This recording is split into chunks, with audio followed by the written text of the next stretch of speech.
اگر کسی آدمی کو قرض ہو تو قرض جس کا ہوگا مسئلہ اسی کے ساتھ ہوگا. ایسا نہیں ہوگا کہ شوہر قرض لیا ہے تو بیوی زکوٰۃ نہیں دے گی، بیٹا قرض دار ہو گیا تو ماں زکوٰۃ نہیں دے گی، شوہر کو قرض ہے تو بیوی زکوٰۃ نہیں دے گی. ایسا نہیں ہوگا، جس کا قرض اس کے ساتھ ہے. گھر کے باقی افراد کی زکوٰۃ گھر کے بڑے کے مقروض ہونے کی وجہ سے معاف نہیں ہوتی. جیسے باپ کے اوپر قرض ہے تو بیٹے کی زکوٰۃ معاف نہیں ہوگی، شوہر کے اوپر قرض ہے تو بیوی کی زکوٰۃ معاف نہیں ہوگی، باپ کے اوپر قرض ہے تو بیٹی کی زکوٰۃ معاف نہیں ہوگی. زکوٰۃ کا معاملہ نماز کی طرح انڈیویجول ہے، روزے کی طرح انڈیویجول ہے. تو اکثر لوگ یہ غلطی کر جاتے ہیں کہ بھئی ہمارے شوہر کو قرض ہے لہذا ہم زکوٰۃ نہیں دیں گے، ہمارے ابا کو قرض ہے لہذا ہم زکوٰۃ نہیں دیں گے. مسئلہ ایسا نہیں ہے، گنہگار ہوں گے. اچھی طرح یہ بات ذہن میں رکھیں، نماز جیسے ہر ایک کی الگ الگ، زکوٰۃ ہر ایک کی الگ الگ. قرض کا معاملہ انڈیویجول ہوگا، کمبائنڈ نہیں ہوگا. اکثر لوگ پوچھتے ہیں کہ بھئی قرض ہے زکوٰۃ دینا ہے یا نہیں دینا ہے. اکثر لوگ یہ پوچھتے ہیں کہ ہم کو قرض ہے، ہمارے لیے زکوٰۃ کا کیا حکم ہے. پھر بتا رہا ہوں میں، انڈیویجول معاملہ ہے، انڈیویجول معاملہ ہے. قرضہ کس کو ہے؟ مثلا شوہر کو قرضہ ہے تو اب مسئلہ جو بتایا جائے گا وہ شوہر کا. ایک آدمی کو قرض ہے، اس کے پاس پیسے بھی ہے، 2 لاکھ 4 لاکھ 8 لاکھ جو بھی ہے اس کے پاس ہے، لیکن بازار میں وہ مقروض بھی ہے. کتنا مقروض ہے؟ 5 لاکھ 10 لاکھ جو بھی ہے وہ فرض کر لیجئے، وہ قرضہ باقی ہے بازار میں. تو اب ایسے آدمی کے پاس پیسے بھی ہے، اس کو قرضہ بھی ہے، کیا حکم ہے؟ بہت آسان مسئلہ ہے. آپ کے پاس پیسہ کتنا ہے یہ دیکھ لیجئے، آپ کو قرض کتنا ہے یہ دیکھ لیجئے. مثلا ایک آدمی کے پاس 10 لاکھ روپے ہے اور اس آدمی کو قرض 5 لاکھ روپے ہے، تو 10 لاکھ روپے میں سے 5 لاکھ روپے لیس کر دیجئے. کتنے بچے؟ 5 لاکھ بچے. 5 لاکھ کی زکوٰۃ دینا ہے، 5 لاکھ کی زکوٰۃ دینا ہے.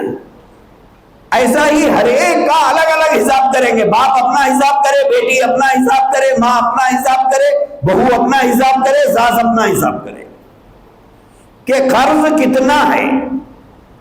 10 لاکھ روپے قرض ہے، سیونگ کتنی ہے؟ سیونگ 5 لاکھ روپے ہے. 5 لاکھ روپے میں سے 10 لاکھ روپے نکال تو نہیں سکتے، لہذا اس آدمی کے اوپر زکوٰۃ نہیں ہے. ایک آدمی وہ ہے جس کے پاس 10 لاکھ روپے ہے، قرض 5 لاکھ روپے ہے، تو 10 میں سے 5 نکالے تو 5 بچ گئے. اب 5 بچ گئے تو وہ 5 لاکھ روپے کی زکوٰۃ دے گا. آگے بات سمجھ میں؟ اسی طرح سے پیسے کے سلسلے میں ایک بات یہ بھی یاد رکھنا ہے، کچھ پیسہ ہمارے پاس رہتا ہے، کچھ پیسہ بعض لوگ مجبوریاں بتا کر قرض لیتے ہیں. بہت مجبوریاں بتاتے ہیں، ایسی مجبوریاں بتاتے ہیں کہ سامنے والا ترس کھا کے دے دیتا ہے. ایک وقت بتاتے ہیں کہ صاحب فلاں وقت ہم ادا کر دیں گے، اب اس کے بعد 2 جوڑی چپل ہم لوگ خرید لینا وصولی کے لیے. وصولی کے لیے تاریخ پہ تاریخ دیتے جاتے ہیں، وہ تاریخ پہ تاریخ. جب وہ ضرورت مند تھا اب ہم ضرورت مند بن جاتے ہیں. ایسے بہت سے لوگ ہیں، بے غیرت رہتے ہیں، ان کو درد، احساس ان کا ضمیر مردہ ہو کے رہتا ہے. یہ ایک بہت بڑا المیہ ہے ہماری قوم کا کہ ضرورت کے وقت ضرورت مند بن کے مانگتے ہیں. ماں بیمار ہے، بیوی بیمار ہے، بچے کی فیس باقی ہے، فلانا ہے فلانا ہے فلانا ہے، پیسے لیں گے. اس کے بعد دن دناتے پھریں گے. دیتے صاحب دیتے، بھاگ جا رہے ہیں کیا؟ بھاگ نہیں جاتے صاحب، آپ شریف آدمی ہیں، ڈر ہے مر جائیں گے آپ. آپ کے بھاگنے کا خطرہ نہیں ہے، مرنے کا خطرہ ہے. ایسے بہت سے لوگ ہیں، بے غیرت لوگ. اللہ کے نبی نے فرمایا القرض مقراض المحبہ، قرض محبت کی قینچی ہے، یہ محبتوں کو کاٹ دیتی ہے. اس کی وجہ سے محبتیں کم ہو جاتی ہیں.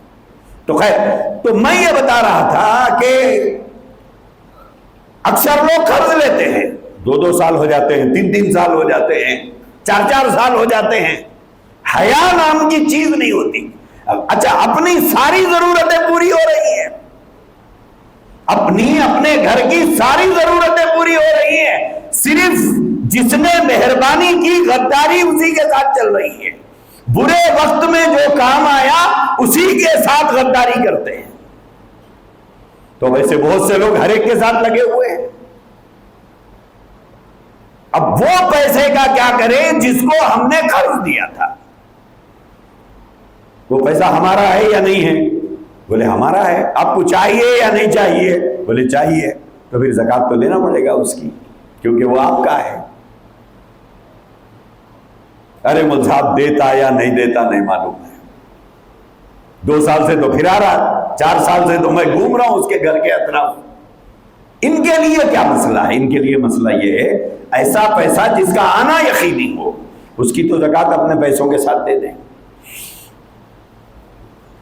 اور جو پیسہ آنے میں شک ہے، وصولی میں جس کے شک ہے، تو اس کا حکم یہ ہے کہ جب وصول ہو جائے تب اتنے سال کی زکوٰۃ کا حساب کر کے آدمی اپنے مال کی زکوٰۃ دے. معاف تو نہیں ہے.